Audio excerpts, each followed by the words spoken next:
Hey, it's Ryan Reynolds here from Mint Mobile. Now, I was looking for fun ways to tell you that Mint's offer of unlimited premium wireless for $15 a month is back. So I thought it would be fun if we made $15 bills. But it turns out that's very illegal. So there goes my big idea for the commercial. Give it a try at mintmobile.com/switch. Upfront payment of $45 for 3-month plan, equivalent to $15 per month required. New customer offer for first 3 months only. Speed slow after 35 gigabytes if network's busy. Taxes and fees extra. See mintmobile.com. 911, what's the nature of your emergency?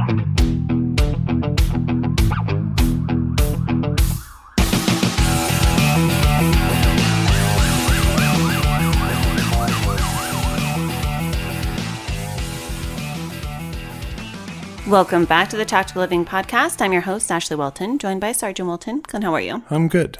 I don't know how many times you've heard me say something like, I've got it, or I could do it, let me do it, whenever you're trying to help with something. I just want to help. I'm sharing this because I think that a lot of people, officers in particular, can become super hyper independent. And many times this can impact your relationship with other people.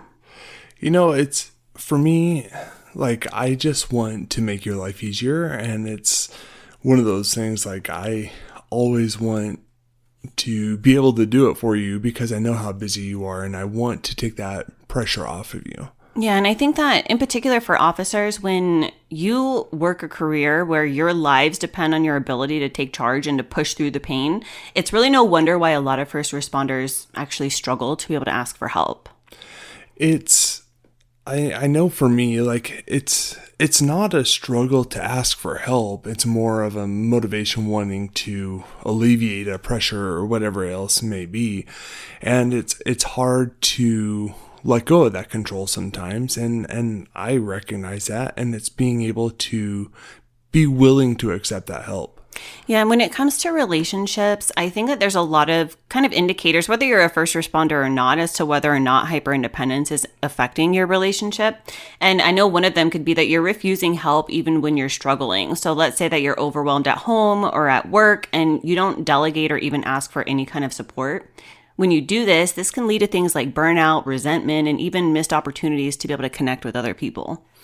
Yeah, you want to make it okay for yourself to reach out and to have that assistance, that help, whether it's for, you know, something you're holding on to individually or to lean on one another because it's a team. I was talking to one of my friends this morning, and he said that for the first time, he's decided to join a group therapy session. And this is just for first responders. And there's 10 of them all together. And he ended that conversation with saying, and I'm going to continue to go. And I think that it's really important that we realize that if we feel safer handling our emotions alone, a lot of the times, all that this is going to do is just create emotional distance. And the back end of that is that the people that you love the most are going to feel like they're not wanted or even unnecessary. Yeah, you want to create that dynamic, especially in your personal life, between your spouse, between your kids.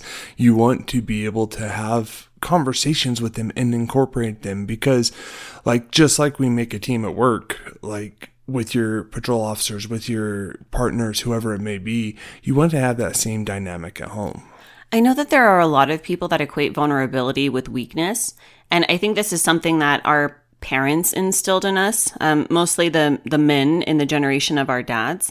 And that's because that's what they grew up with, you know, being in the military and the war. And it can be very difficult in order to be able to break that cycle. And a lot of people would rather just stay silent instead of admitting that they're hurting. And when we do that, I feel like this sort of reinforces the isolation and it kind of fuels this long-term emotional suppression. Being able to, like, I grew up in the mindset of rub some dirt on it, you're fine, just keep going on. And that's that dynamic that we were raised with. And it's okay to do that in some instances, but for the most part, there's a lot of stuff that you're not going to be able to manage on your own. And you have to, partner with somebody to say, okay, this isn't right. Let's see how we can change that. Something else that I see is ego can actually play a role here because some people don't share not only their struggles, but even their wins with other people. And when they bottle everything up for the sake of thinking, oh, well, they just wouldn't understand, I think that it keeps people from actually getting to know who you are and also being able to be there to support you when you need it. Yeah, being able to share your wins, your failures, whatever it may be, is one of those things that it's not always easy to do because like in, being a first responder, going out and showing, oh, look what I did at this instance. There's pros and cons with it. And some people say, oh, you're just bragging about XYZ, or you need to humble up a little bit more, but it's being able to have a balance between the two. I think one of the default answers that a lot of people give when you ask them, like, is everything okay? Are you okay? Is I'm fine. A lot of times people will say that as like this surface level response and it's their go-to. And a lot of the times people use that as their go-to because they're avoiding these deeper conversations. And when that happens, we're preventing meaningful dialogue and even that emotional intimacy from happening between you and somebody else. Yeah, and it's you're just putting a Band-Aid on a severe wound, and you need to talk. You need to get those feelings out there. You need to share those stories because I think over time we just get so used to say, I'm fine, I'm good, how are you? And just kind of having those conversations, being able to bridge that gap and to step forward and say, hey, I'm really good. I've had a lot of wins recently or a lot of losses recently, whatever it may be, being able to have that conversation. Yesterday, somebody sent me something. It was a TikTok and it was like, The biggest strength that I have is being the person that could have been there to protect me as a child. And I thought that was so powerful because he grew up in a difficult childhood and he didn't have somebody there to protect him. And I was really proud of him for recognizing that and then sharing that with me because it takes vulnerability to be able to do that. And what he did was he was recognizing how much he grew into becoming the man that he wished, the people in his inner circle growing up would have been. And I thought it was really cool to be able to see that kind of redefined strength as openness and not just endurance, because by recognizing the courage and communication like that, it's not you silently suffering anymore. It's you taking control. Yeah, having that control and having that, creating your own story. And I think that's the one thing that we forget about is we are the authors of our story, and being able to control that whole timeline is up to us individually. A lot of times too, when we're the person who's always there doing it all and I'm fine, and you're kind of taking control of your own independence in that way, and we're inadvertently sometimes pushing out other people, it can be really hard for us to be able to open up and accept any kind of help or support. And something that we can do in order to kind of bridge the gap with this is to just start with small acts of asking. You can ask somebody for help with something. You can just ask somebody else how they're doing emotionally, kind of opening up that dialogue to where they might start to feel like it's okay to reciprocate. Yeah, changing that dynamic between you and your spouse or you and your partners, you start opening up those doors instead of closing them off to be able to have that shared conversation, because they might not need that help right now, but in the future they might. And having that dynamic already set is super important. And sometimes too, we might struggle with thinking that things have to be flawless when it comes to communicating in this way. And that in itself can be difficult in order to be able to start that communication to begin to start to benefit us. But I think it's important to know that anytime that we're communicating, it doesn't have to be perfect. And if things are a little bit messy, it's okay. I think that it comes from a place of knowing your vulnerability and just being honest about it.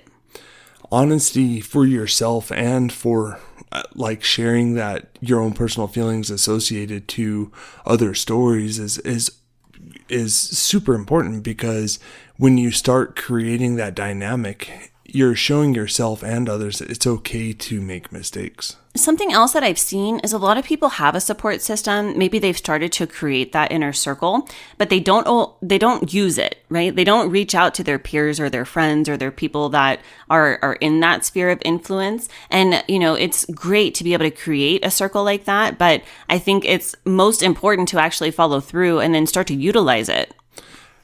Being able to change that story for yourself and talk to others, it takes work. And I think that's the biggest thing with this is everything that we do in life takes work, and it gets uncomfortable and it gets messy sometimes, but you have to do that work on the front end to be able to set yourself up on the back end to live a balanced life.